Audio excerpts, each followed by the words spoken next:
welcome everybody to a Salty Chillers Entertainment Podcast. This is Zero Darkness.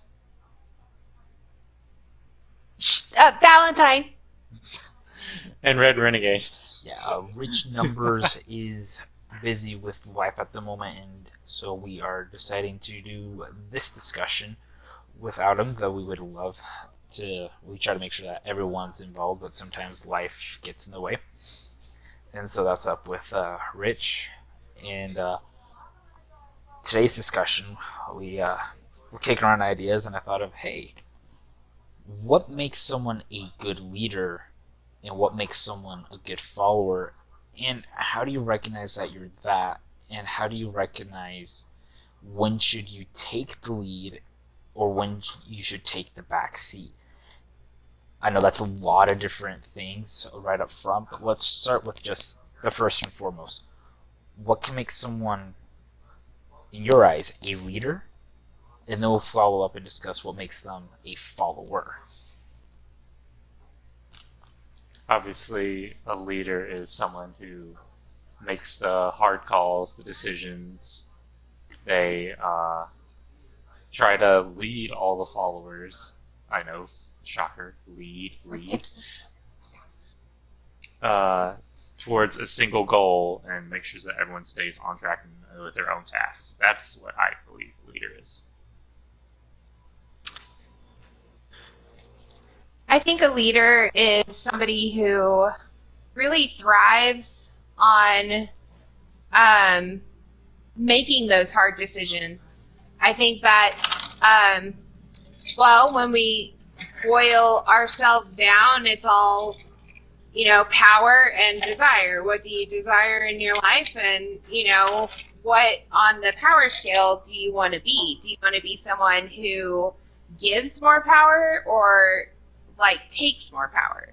So a leader makes all the hard decisions and they are the powerful in the group and the followers are the people who follow.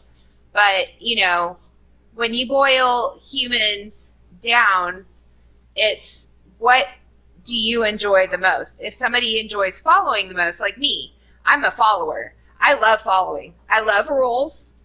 I love structure, I thrive in it, but I am not a very good leader. But I would say that Hero is a very good leader because Hero doesn't give up. I was about to say, Hero's the one that organizes all this stuff. He's like the scheduler. Hey, what's everyone doing this day or this time? Yep. It takes certain qualities to be a leader, and I get overwhelmed. It gives me a, big old anxiety attack if I lead. I would rather just follow and do my own thing. Just so people are aware, leaders, though, they may be the one that always takes initiative, but they do need someone to help back them up. They can't always run it solo. If you take a look at a lot of world leadership positions, you have, just going to use the United States for example, because that's what I'm more familiar with, you have the president and then you have the vice president. You have the governor, you have the lieutenant governor. You have someone there where the leader can have someone else there with them to help them in time of crisis. To back them up. Or to back them up, yes. And I think that's very crucial for a leader to have, is someone to help make the play, because me, with my life experiences, having been in various leadership positions, when the person that you look to as your second in command, and they're kind of whatever, it's just I'm running out of ideas. I feel like I'm hitting a wall. I need someone to back me up just as important, or to help me make a decision, because not all decisions are equal. Believe it or not. Some decisions are super easy, and that, for those of you that are in schooling, making a decision for when and how to make meet up to do work on a group project, that's super easy. Anyone can do that. It's not that hard. What makes it hard is creating the division of labor And I think that's where a lot of your leaderships begin to show their difference at in how people lead, is if they can create a clear division of labor. Val, you mentioned how you like to follow. Have you been like really annoyed at certain leaders where they don't create a solid division of labor? Yeah, when we don't understand what our roles are, if it's not explained in a good way, or if, you know, the division of labor happens to be more on one person than the other, it's a lot of pressure, you know? Oh yeah. I'm assuming Renegade has similar experiences about that as well. Yeah, I have. I would say I'm definitely a heavy follower, sometimes too much of a follower, where I'll try to cover all the bases. I'll try to be that second. I'll try to go above and beyond. Be like, yo, I got you. What you need? I do it. Yep. I got you, boss. I got it. Basically, that's how I'm like at work. I just like they tell me something to do, I'll do it. Yep. But you kind of have to be almost like told what to do or told your responsibilities, or else you don't know what they want from you. I've gotten in trouble for overdoing certain things. Not in trouble, I have but also been gotten, well, like, not in trouble, but like, I talked to like, hey, chill out so that we have like not these lazy people over here. right. Because sometimes where I work at a food court, so I have to clean outside the food court, and there were times where I'd just be running all over the place, and then you'd see like the other people out there helping me clean. They're just like sitting over in a corner, just talking. Yep, on their phone, or Yeah. there are also the followers who like to take advantage of the other followers who pull their weight more. Mm-hmm. And that happened a lot in school.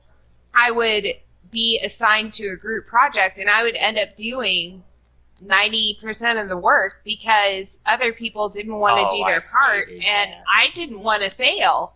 So I was like, okay, well, just give it to me. I'll do it. Fine, you know? Hold my beer, let me do it. Yeah. I once did someone's entire history project, their entire end grade. I did it because we were partners and I didn't trust him. Because he had slacked off so much throughout the year and he wasn't a very good partner anyway, so I did the entire thing. I made the little model and the things that you make in the shoeboxes. Uh-huh. Diorama things, shadow box things, and I did a whole three-fold poster. Like I was in it. Overachiever right here. And sometimes that is great to have in a group, and other times not so much.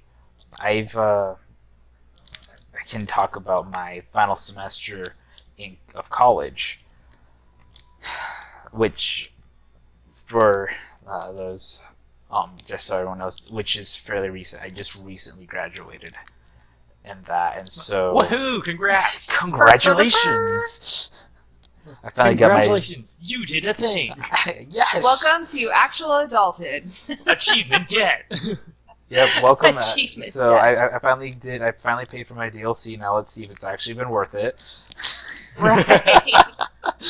I want a refund. I spent a good bit of money for this DLC. Let's hope I get my money's worth. Exactly. Life casually explained. If it was a video Life is game. just one big video game. That's a good YouTube video. Anyways, I digress. So, as Val and Renegade mentioned, how I'm kind of like,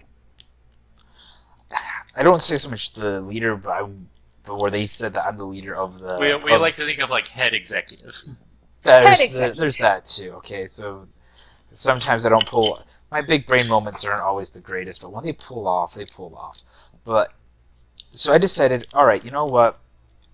I feel like this other, so it's me and one other lab person, and I felt like the other guy, because this I feel like this tends to be true when you have two guys and they both seem very assertive and feel like they can both take that leadership mantle. You're just like, all right, I decided to make the play. I'm going to take the back seat. I want to be the one being directed this time versus the one directing, and let's just see how this goes. Mm-hmm. Remember how we just talked about that division of labor? Yeah. Mm-hmm. Yeah, it wasn't very clear. It's start of the semester. We got to work on this paper. I'm like, all right, so what is it that you guys want me to work on? The girl turned to me and says, everything. I felt like in that moment, I felt like in that moment I was K2SO from Rogue One. I find your answer very vague and unconvincing. Because that told me nothing and everything at the same time. Because the paper I was writing was a research paper, or research/lab report on beta-galactosidase and what happens when you purify it. And so, for those that aren't as familiar with science research papers, you have your introduction, you have your abstract, which tends to be written among the last things. But then you also have your introduction. Then you have it broken down to of all the things that you did, your methods and materials. Then you finally have your discussion, and then your data, and then your conclusion. I'm not I graduated with this degree. You think I would remember all the stuff that you would have in the lab report, but let me just double check as I continue on with the story. They kind of explained, but they kind of didn't explain what exactly needed to be done. We just kind of meet up and it's like, so what have you been doing? I'm like, nothing really, because I don't know I don't know. I don't have instructions. Exactly. Yeah, so you have your introduction, your methods and materials, and that covers a lot of things. And then you have your results and your discussion. And then, of course, your figures and your works cited. But it was super annoying and frustrating. My roommates and my other close friends at the time would tell you I was just annoyed because it's just like, we're doing this. I'm like, okay, fine. We're not focusing on the grammar. I'll take it upon myself to work on the grammar. So they asked me, so what have you been doing? It's like, I've been working on the grammar. You don't need to worry about that. The teacher said it's okay. He's given us the approval that grammar's fine. I'm like, you sure about this? Because I question a lot of these sentences and how they flow, because it sounds like we're back in middle school, high school English here, and it's not like it's like you guys 17 simple sentences back to back. Or it's just like you have these run-on or few sentences, and I'm just like, what the crap? Do you guys not know how to English? And the one person who's done the most writing, she's like, English is not my strongest thing. I actually personally feel that, but I also, when it comes to it, I can do English. If I actually put my all brain cells, all 2 of my brain cells to it, I can do it. And I'm like, well then speak up. Feel free to ask someone to double check, because I was ready to strangle you half the semester. And so it finally came towards the end of the semester, and I'm like, you know what?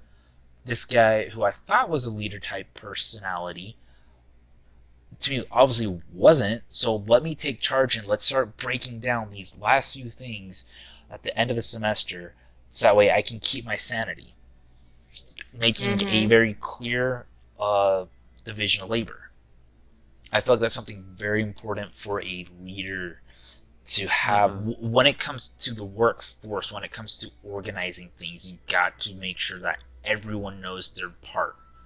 Because if you don't know your part, Wolfbell and Renegade can vouch, it's not fun. Yeah, if you don't know your part, you don't know what you're doing, and you're just like twiddling your thumbs there, just like, okay, they said to do everything, I guess I will do nothing. Oh god. It's like maximum overload.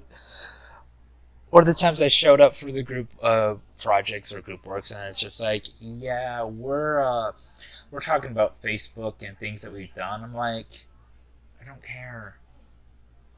I'm here to work. I don't care. I don't care. Yeah, I'll share stuff so you guys feel like I'm not a complete jerk, but I don't care. I do feel like, though, Val may correct me if I'm wrong, that there is that desire that, but I do believe that some people just have a better innate ability to distinguish being leader and follower, and especially taking on the leadership, because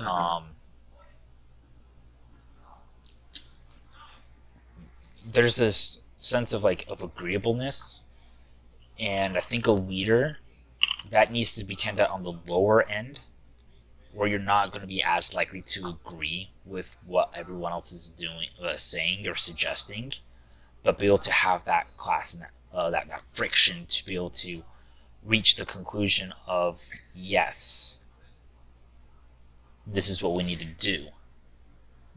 Meanwhile, followers are like, okay, listen to the leader, say yes to what he does, he will know what to do, and we'll just make his vision fruition. I think that there's also an importance to distinguish a good leader and a bad leader. Yes. Because both types of people can lead, but there's the good leading, which I think is lead by example. For instance, when I was working and I didn't own my own business, I had a boss. I would respect the boss that would do anything in that restaurant or wherever, even scrub the toilets if they need to happen, or, dust off or clean the parking lot or whatever. I respected a boss that would do the work rather than the boss that would delegate. Mm-hmm. If you're willing to get down here and do some of the following work with me, I'm going to respect you 1,000,000 times more than if you're just telling me to do it and get it done. So I think there's a difference, especially with the division of labor. As a good leader, when one of your followers is not or struggling with something, and it's kind of your responsibility to go, okay, well, if you're struggling with this, what are you struggling with? Let's help for the good of the team. That's a good leader to me. Yes, I can definitely agree with that. Is you gotta, a good leader not so much has to know, but needs to learn where people are good at and where people are weak at. On the same note, it's not solely on the leader or the boss or the manager to know that innately. You, as the worker or the follower, you need to speak up and say, I am not comfortable with X, Y, and Z. You gotta let them know your skills, what you're good at, what you lack in, so that they can fit you and put you in the place that you need to go. Because I've recently at work, the past 2 weeks have been not so much rough, but just between work and my personal life and what's going on, I just felt overwhelmed. And so on Tuesday, I called up one of the guys at the office, like, man, I am struggling right now. Like, I want to do well in that, but I am just struggling, and I feel like my route today, because I'm currently working in pest control, and so my day varies on the amount of houses that I have to go and work on. And I was sitting at 20 jobs, and that's a lot. Gosh. That's a lot. And so I called him and was like, look, I'm feeling overwhelmed. I'm comfortable at, and I feel like my efficiency is good at, around 15 or 16 houses. Outside of that, I kind of feel like my efficiency is going to drop down. And so, and I talked and clarified some more. I was like, so we're both on the same page.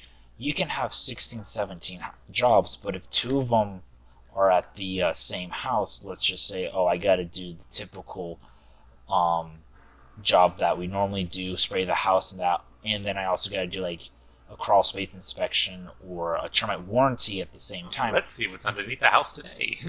I told him, like, that doesn't overwhelm me because I look at it, oh, I got 16 jobs, but I'm only stopping at 15 houses. Mm-hmm. And so where I have that mindset, I was like, so that when I was like, all right, this is actually good to know. I'm glad you're communicating that with me, so that way,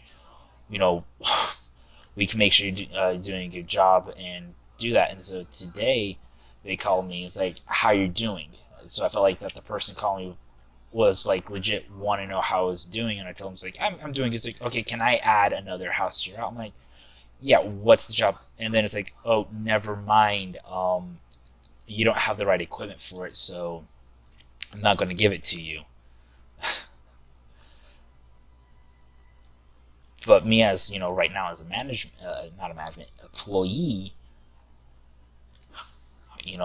being able to voice my concern and like about how I'm feeling about my job performance, I feel like it's going to be a positive thing for the company and for them when they're making my routes to be mindful of how much I can actually handle, and so they don't overwhelm me and me leaving the company. Because that's something very important for everyone, is to... You never want to overwork your workers. Yeah, and the only way that a manager can know if someone's being overworked is if you speak up. And I feel like that's very crucial for our followers to speak up, and it's okay to say no. Not sure how the two of you feel about that, but I feel strongly on that it's completely okay to say no. Yeah, yes. There have been some times at my job where I would have to be pulled to go help with food prep and all that. And they'd send me all around the place, and I remember this one time my manager pulled me to the side and was like, "Are you okay doing all this labor?" And I told her, "I'm a little bit overwhelmed, but I think I can handle it. If you could just get someone else to handle this while I'm doing this, that'd be greatly appreciated." Just so Did it work? Yes, it did. While I went to go unload stuff from trucks, they had someone doing the food prep as well, until I was able to get back and then work on that task. Yeah. Now, Val, do you think there's actually like personality traits or something in people that like can make them like where people are drawn to them, where they want to follow them? I believe that people are born with certain traits that set them on that path. Whether it be a leader or a follower, it's kind of a combination of where you're coming from and how you're raised. So it's a very nature versus nurture type conversation. Which I think it's both. I think you're kind of born outspoken or quiet, and then it just kind of takes off from there, depending on how your life is. Mm-hmm. But there are personality traits that, somebody who is more analytical and logical, and somebody who can divide something into different workloads for different people and keep it even and everything. All of those are personality traits. All of those are, things in your mind that allow you to be a good leader. And then somebody who is a follower, they may have had experienced following in the past, and then it was good and they were good at it, and that's some of their personality traits, if that makes sense. Mm-hmm. No. People are only predispositioned so much, but at the same time, yes. There is that experience in that, and for me, with most of my life, starting around age 12 on with a church, I'm not afraid to mention it, but I am a member of the Church of Jesus Christ of Latter-day Saints, commonly known as Mormons. And anyways, growing up with how my church works, there's a quorum or an age group between 12 and 13, 14, 15, and 16 through 18 for the young men, and the same for the young women of the same age group. And I was put in as president of the young men between 12 and 13, and again between 14 and 15, again at 16 through 18. So I've been in almost a good portion of my life in a leadership type role. And so it was kind of, I wouldn't exactly say forced on me, but it was definitely placed on me a lot in my teenage years. And that probably because of your mannerism and how you just hold yourself, they probably see that in you, which is why they put you in such a position. Mm-hmm. Now, believe it or not, I can actually be a very quiet type person and not be, because you guys know me as a super outspoken and not afraid to speak my mind. That's not always the case with me. I was about to make a joke and was like, a quiet hero. How would that be? How would that be? Yeah, take me into an environment where I don't know a lot of people, and there's a quiet hero. I mean, yeah, I could say that is pretty common for a lot of people. Like, you don't know anyone, yeah. And you're kind of just, like, sitting over there, keeping it to yourself. And you know what's funny is that Hero and I have very similar backgrounds. While he is the Church of Latter-day Saints, I am a part of the Church Nazarene. I'm actually a Christian mystic, but that's neither here nor there. But we have very similar backgrounds. I was raised going to church Sunday and Wednesday, and I was there for Saturday for rehearsals, like deeply, deeply steeped into that religious atmosphere. But I was never afforded or given roles to lead because I never had those traits inside of me. Have I always been loud and extroverted? Absolutely. But I'm a good follower. I'm a good, rule follower. And that comes from my experience in the church. And how I was always given more, follower-type tasks. Yeah, and I think that's something to understand. Just because someone tends to be more an extroverted type personality, because according to the Myers-Briggs personality types, I'm an INFJ. And you wouldn't. I've totally forgotten what I am. and you wouldn't think that based on how I have interacted with you guys. But according to the Myers-Briggs, and I know take it as a grain of salt and what you will, I fall under more of that introversion category versus that extroversion category. Mm-hmm. So I'm 100% introvert. So just because you yourself are an introverted type person doesn't mean you don't know how to lead or you can't lead. It takes a good mentor, someone that's willing to help you learn how to lead, or studying it and learning how to lead, so that way you can step up. And let me tell you, it is kind of scary initially, but over time, where you either feel like you're being thrust on it, or everyone's looking at you, or you're like, screw it, I'm taking charge, you grow comfortable into it. That initial uncomfortableness is normal, it's okay, and it is scary because all eyes are on you, and you don't want to be the guy that goofs up. Mm-hmm. Which is why it's very important to have someone that you can talk to about and be involved in some of the decision making.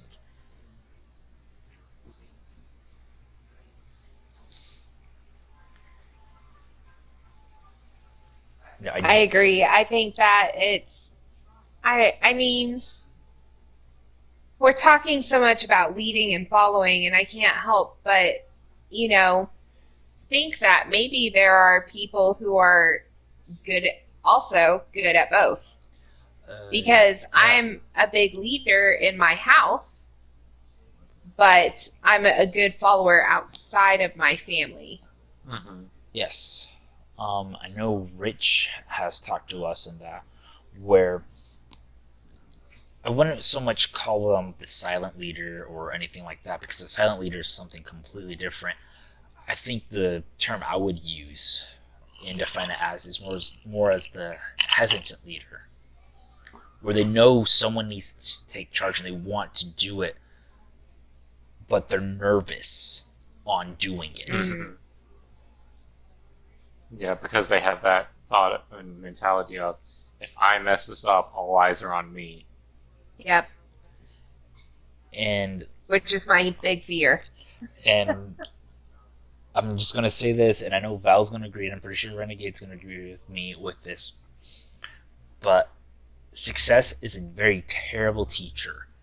Failure is your best teacher. Yep. 100%. Would either one of you care to explain that, or you explain that, and then I can clear up what that means? Because I feel like it's pretty straightforward, but I'm not afraid to. I have a good way how to explain this. All right. It's like, I got this. Yeah, it's a lovely story I love to tell of how I tried to make cheese toast one time. Cheese toast! Yeah, it doesn't end well. So, when I was, let's say, this was at like a decent age where I would probably know a few things about cooking, like maybe 13. Teenage renegade.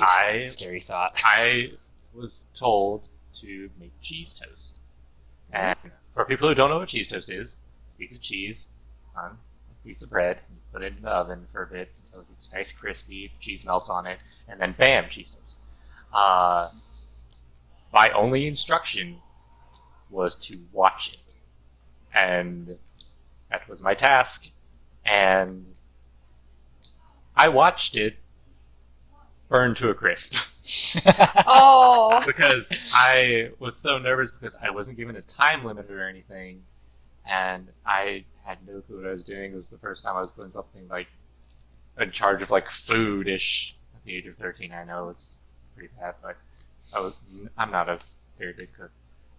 So all 6 pieces of the cheese toast I made had burned. Aw. But from that failure, I found out that I should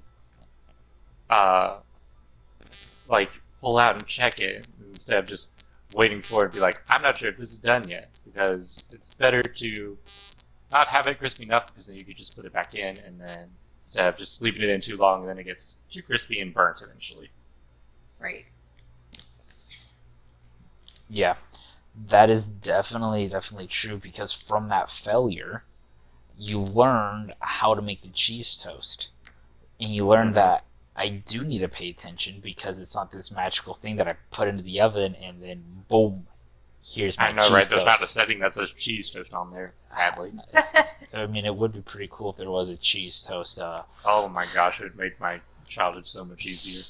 I could have actually cooked for myself. It would have made a lot of people life easier. I mean, come on. Like, could you imagine just putting on the stove and then put the setting hot dog?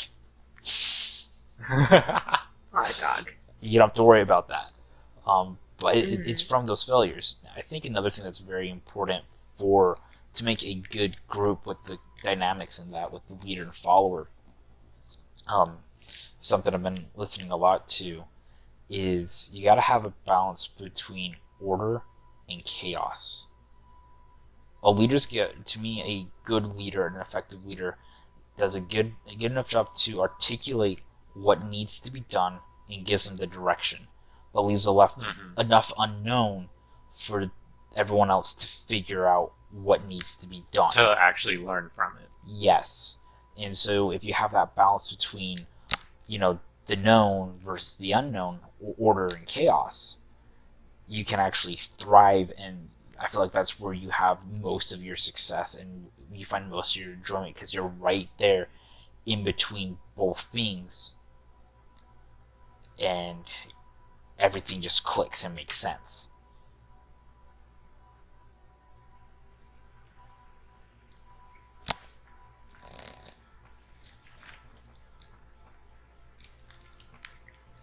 Because, we've been talking about, leadership. Mm-hmm. Followers are just as important on talking to the leaders and like, yo, this was a dumb decision. Like, speak up when something stupid happens, okay? Because let me tell you, there's been a couple times on this channel where I thought of something or I did something, and Renegade later's like, bro, we gotta talk. What you did was stupid. Oh gosh, I remember that night so perfectly. Yes. And so we talked about it, and in short, I did something and had a live stream, and it was titled something that should have not been titled. Now, it wasn't nothing like wrong or anything like that, or like super offensive. It was just something that we as a channel tried to avoid, and I allowed myself to let someone influence the title versus, me making the title for myself. Mm. And so when that happened, and of course, at first, like a follower, I went along with this. I was like, okay, we'll see where this goes. And so we went along with the video with a group of people that we had no knowledge of, or not any knowledge of their mannerisms. Some a bit vulgar than others. And that was another mistake as well. Because it was during a Destiny 2 raid at the time, and so it's just like, yeah, okay, cool. Let's, have some fun in that, and kind of late night thing, which, Hero's personal advice, don't make any big important decisions after 10 o'clock at night. Right? You find it amusing and you laugh at it now, but it'd be true. And then you wake up the next morning, you're like, why did I do that? You're Exactly. like, oh, crap. Exactly. I'm pretty sure Val can vouch for that a lot as well. My older brother will definitely say that, my parents as well. When it comes to big important decisions, wait till morning time. Mm-hmm. At least wait a long time to make a decision. Like, enough time to heavily consider and think about it. Exactly. Like my tattoos, for example. I waited for at least 2 years each to make sure that that's exactly what, especially in my 20s. Because I was like, okay, I'm in my 20s, maybe in my 30s, I won't want a flame tattoo with angel wings on my wrist. So even though it sounds really awesome, and I drew it and everything, and I was like, I'm going to get this tattooed on myself. And then I was like, wait, maybe tattoos on my body should mean something, and that's just my opinion on it. I mean, get a tattoo if you want. I don't care. But, I at least waited 2 years because I'm going to wear it forever, and so I want my pieces to be something that I'm proud of. So you just wait for a while. Just wait for a minute. Yeah. Now, some decisions do require a closer deadline than that. But that's just, the hero advice. It's just... Yeah. Don't make decisions like that late at night. And that was going on with the story. It was a late at night decision, so I wasn't fully aware running this raid with a group of randos, and so I didn't know their mannerisms, as Red was explaining. Red, do you want to keep going with the story? There were a lot of vulgar language. I'm not going to repeat any of what was said. But as soon as all that was going, I was like, this isn't a good idea. This shouldn't be a video. I need to tell Hero this. And then afterwards, I expressed my grievances to Hero. All I got was a DM over Discord saying, we need to talk once this is over. Yeah. Oh, man. That's all I got from Red. That's all I got. We need to talk. Actually, I think I still have that Discord message, but and that let me just double check what exactly it said. I mean, I learned from it. Okay. Yeah. So me and Hero had a nice conversation about what had just happened. Yep. It says we need to have a talk after this. That's all it said. Be uploaded. All it said is we need to have a talk after this. That's all it said. So something that is definitely Yeah, because there's some. I mean, there's bad stuff. Some stuff I wouldn't even actually say outside of, well, in like a company that I'm comfortable with, I wouldn't even say stuff like that. Yeah. Wow. And so I've never heard this story, by the way. This is Val's first time. I'm with you guys. Me and Renegade decided just, it was a thing that came up, and it was just between the two of us, and it was a thing learned, and so me being me, and I was like, you know what? Just for the sake of our channel and that, I'm going to remove the video because that is something that we have set ourselves out for not to have. Mm-hmm. And so it may have not been with Salty Chillers, it may have just been something else, but either way, with that video, and that should not have happened. Mm. And, I had different thoughts like, oh yeah, it's going to be quick, easy, in, out, but trying to be longer. And so there's an instance right there for everyone from all the distractions that we came with the story was, don't be afraid to speak up and be like, that's dumb. Or saying, and, we talked about criticism. That is right there in a moment of effective and constructive criticism. You're pointing out the mistake. You're talking about why you don't like it. To then turn around and be like, this is what we need to do to improve on it. Sociopathic killers. I now remember why I had typed specifically, we need to talk after this. It was because I was so upset with all the language that was going on. I was just like, aw. Like, it got to a point where I was just quiet.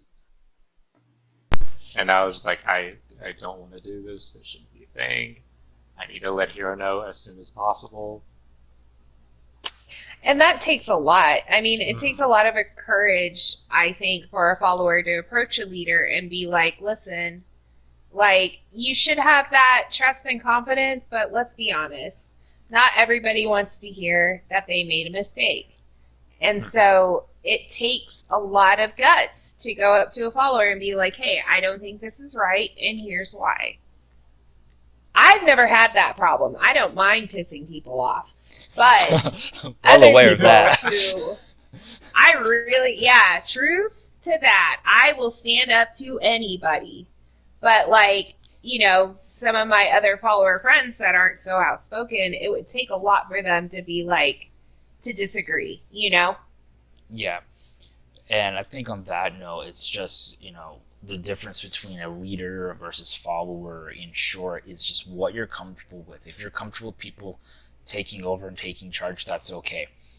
The important thing at the end of the day is that you yourself, you're in charge of your own life, and you are leading your personal life. When it comes to other things than that, it's okay to be following what the leader is saying. Also, as a leader as well, if you are clashing with someone else that has leadership type mentality as well, it's okay for you to clash. You just have to recognize that maybe this other person is the better fit for what's going on, and you take the backseat. Because it's not fun clashing with someone all the time. And so recognize that sometimes for the best of everyone, that you step down and let the other person take charge, because they may actually be the better pick. And I know a lot of this tend to be more true in school settings, but it's still true outside of school settings as well. Does Renegade or Val has any final thoughts as we've approached the end? I've basically said that all I've needed to say. Leader, follower, whatever you do, make sure that you think about it and that you drink your water. Because I'm Mama Val, and I want you to drink your water.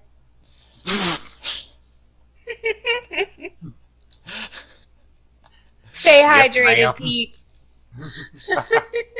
Especially what's going on in this summer and that. Yes, stay hydrated. Yeah, I agree with everything that's been mentioned and talked about as a leader. And then just one final hero advice for this in particular. If you find yourself as a leader or have leadership material, please, please, please, please, please allow yourself to have and be approachable. Having the charisma isn't enough. Being a total jerk isn't enough. You need to allow yourself to be approachable. So that way, when issues come up, they can talk to you and they feel like what they're saying is actually going to be heard. I feel like that's something that needs to be said and shared so that way everyone is on the same page that it is okay for a leader to be approachable. And so that way it can be spoken out. So thank everyone for joining in and listening in on this podcast. It's been Hero Darkness. Valentine. And Red Renegade. And as always, guys, stay salty.